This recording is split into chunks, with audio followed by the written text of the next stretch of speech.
Good morning, everybody. I'm Brian Magee, CEO of the Pittsburgh Urban Magnet Project. We actually don't go by that full name anymore. It's a mouthful. We go by PUMP, so you've probably heard us, about us around town. It's an honor to have a few minutes today to share our story with all of you as part of this conference. And I think more importantly, to have the opportunity to listen and learn from all of you. You've already learned a tremendous amount to take back to the organization. We are all somewhere along the journey towards building more equitable and inclusive organizations and corporations. PUMP certainly is no different. I'm not sure where we fall in the spectrum, but it's probably somewhere right down the middle at this point. I've had the opportunity to visit with and learn from Tim Stevens over the past several years, and I've shared with him the journey that we've been on towards building a more inclusive organization. He's been a great source of insight, inspiration, and encouragement for our organization and to me personally. He thought it might be useful to hear some of our stories, especially from the vantage point of a small corporation. We are a corporation, but we're a small nonprofit, 7 employees. We're in our 23rd year as a nonprofit here in Pittsburgh, serving young adults in the city and region, primarily under the age of 40 years old. The average age of person that affiliates with us is 31. A great deal has changed about the organization in the past 5 to 7 years, but our mission hasn't changed all that much since our founding. We work to educate, engage, and mobilize all young people to create change in our community to build a Pittsburgh for all. Pretty straightforward, much easier said than done. Now, if you go back about 6 to 7 years, you would find an organization, frankly, in a state of considerable uncertainty. One that had lost its way, and to be honest, in the minds of some, was on the verge of closing its doors. Although PUMP's roots were in advocacy, working on issues perceived to be important to making Pittsburgh an attractive city for young people to call home, the organization had long since ceased doing that work to any great deal or at any great depth.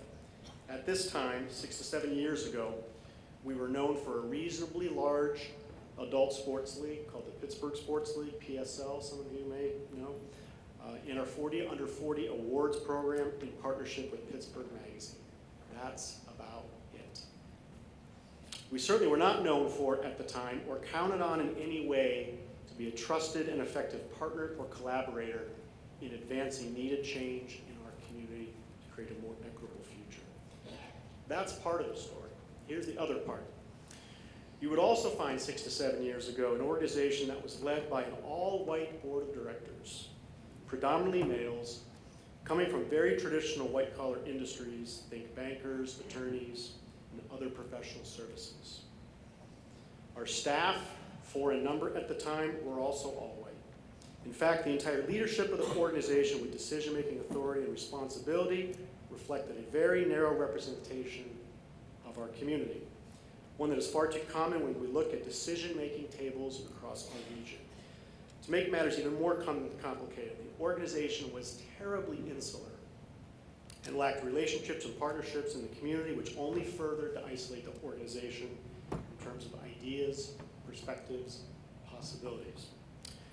We were fortunate with some key support from the Hillman Foundation at a really tough time. A longtime supporter of PUMP to get to work changing that reality, determining if we had a future.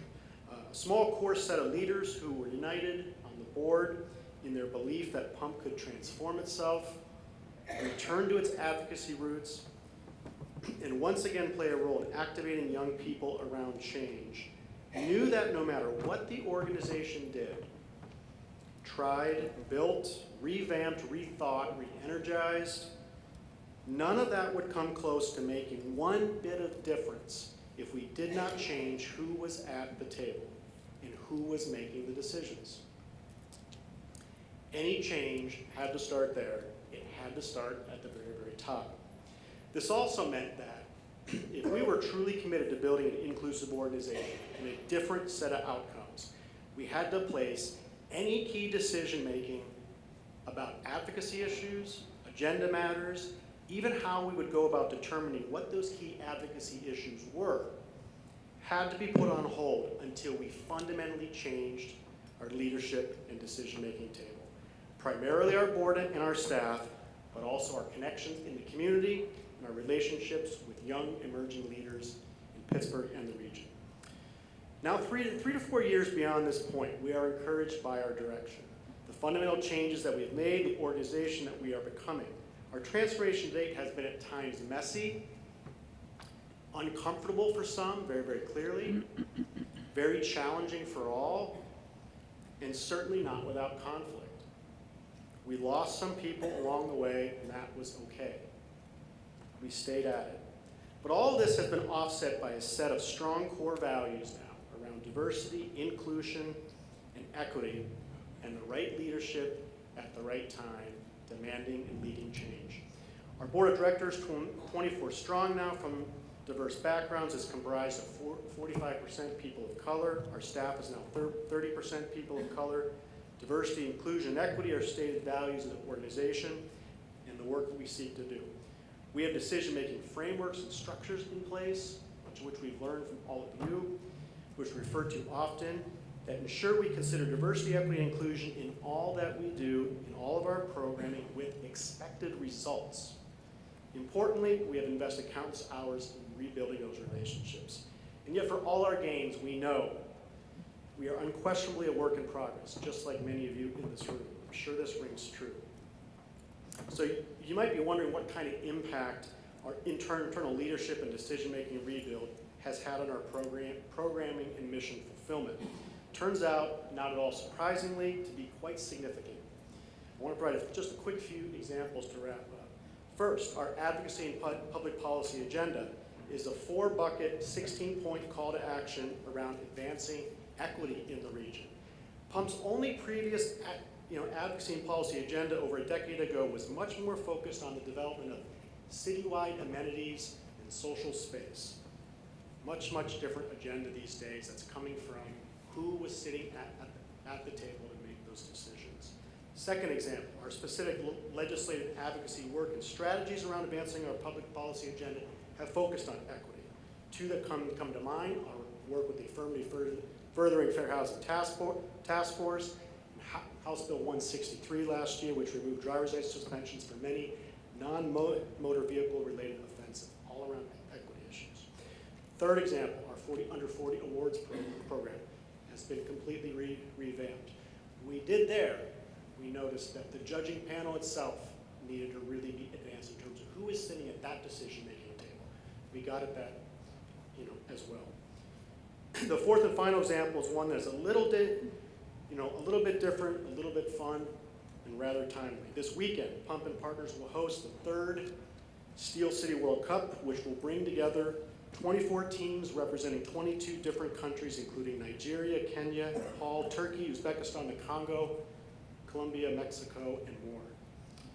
3 years ago, we brought together over 30 community groups to co-create this experience, which has evolved into a grand celebration of Pittsburgh's growing local community. This is advocacy work for us, an event-based strategy working with our partners, welcoming Pittsburgh an open field to advance a more welcoming region and build bridges between newcomers and longtime Pittsburghers. All of these examples, these three examples I just gave you, would have never happened with our previous board and decision-making table. Would have never, ever happened. We haven't changed that. I want to conclude today by returning to where I began. We are on a journey and are making strides, yet for all of our positive steps forward, we still have a ways to go. We now serve nearly 30,000 young people each year through our advocacy work, elected official and candidate forums, 30 to 40 service and civic-related events each year, and yes, the Pittsburgh Sports League. Our diversity and inclusion benchmarks are quite strong for many of these initiatives, events, and programs. The challenge is that our largest program of all, the Pittsburgh Sports League, which serves around 20,000 young people a year, is also our least diverse and our least inclusive. This is not surprising given that it was conceived, developed, and launched with a different decision-making table that naturally led to a different path forward. Turning this around will be a huge hill climb for us with some really difficult conversations ahead, but we are committed to changing that as well. And we know that an inclusive decision-making table will be key to success here, just like it was in our other initiatives. Thank you for the opportunity to share our story today, and eager to hear about yours so that we can learn from you. If you're a small company or a nonprofit like us, let's talk. We would welcome the opportunity to get together with you and others to mutually support each other's work as we head down this road.